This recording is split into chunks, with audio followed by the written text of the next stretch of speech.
What do you think about cooking food versus the raw food? So some people advocate a raw food, vegan or vegetarian diet, and I've heard you talk about how cooking changes things. Can you talk a little bit about that?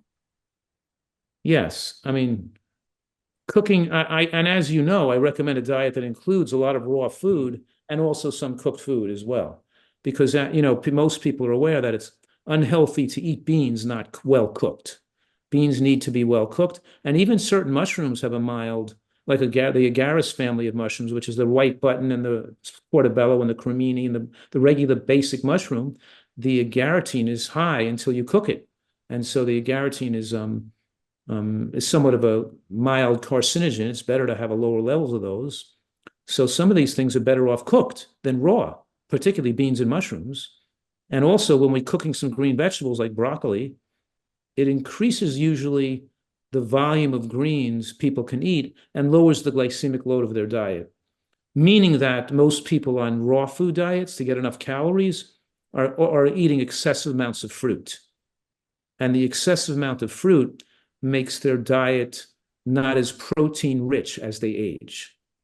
So how do you eat calories eating raw food? You eat some raw green vegetables, but your stomach maxes out because it takes up so much room, and then you feel somewhat needed for calories. So you got to get some fruit in there, or avocado or nuts to get enough calories, because you're not eating the beans and the squash so the diet becomes a little bit more imbalanced. Mhm. You get more nutritional variety, more green vegetable and bean consumption, and higher levels of protein per kilogram body mass when you include some cooked vegetables in your diet. Mhm. So, and we know there's a dose-dependent relationship between green vegetable consumption and longevity.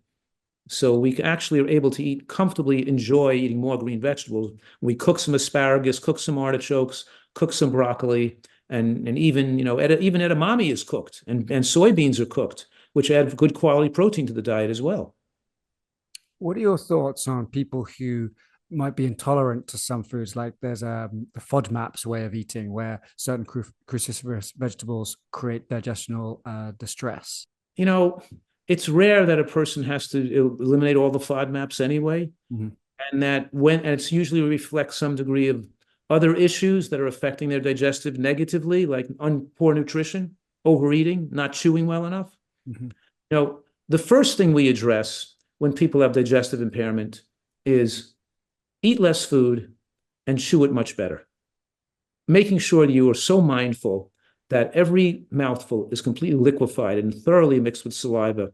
So you feel like no particles are passing down your throat. It's only liquid passing down your throat. And you wouldn't believe how that takes care of like 90% of the problems right off the bat. They stop overeating, they start chewing better, and half the problems are gone.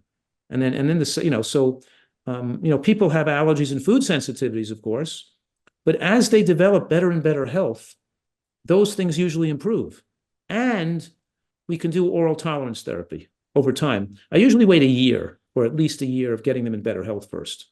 And then once they're in better health and a better immune function, better nutrient density, then you can do oral tolerance therapy where you give them like a very teeny amount of their offending substance, every day or 3 times a day. Might be like if they're allergic to sunflower seeds, it could be a half of one sunflower seed in a quart of water, and you're just taking a couple of drops of water from that quart. You're taking a homeopathic dose of that Mhm. sunflower seed material, but you're gradually increasing it every day. You know what I mean? And we get them it's just like when people say they can't digest beans.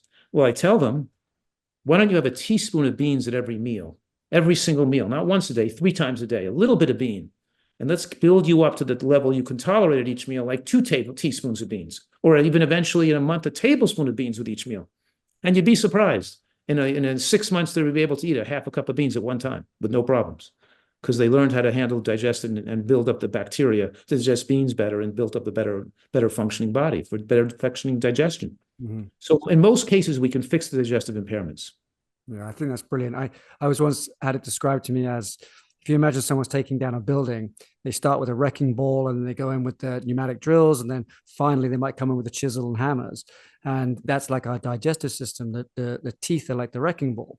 But if you get the construction crew to turn up to take down a skyscraper with chisels and hammers, they're not going to be able to do it. And that's like when you don't chew your food, it goes straight into your digestive system, and it's overwhelming for it. Yeah, and nobody chews enough. Oh, Nobody chews really well. So it's because especially they're used to eating foods that don't require it being chewed. They're eating like cottage cheese and eggs and things like that, where you can just sour cream, yogurts with sweeteners, food that you can just suck down your throat. They're without chewing practically. Just so they're not used to highly chewing things and really keeping in the mouth for a long time as it liquefies. So that retraining takes away half the digestive problems right off the bat.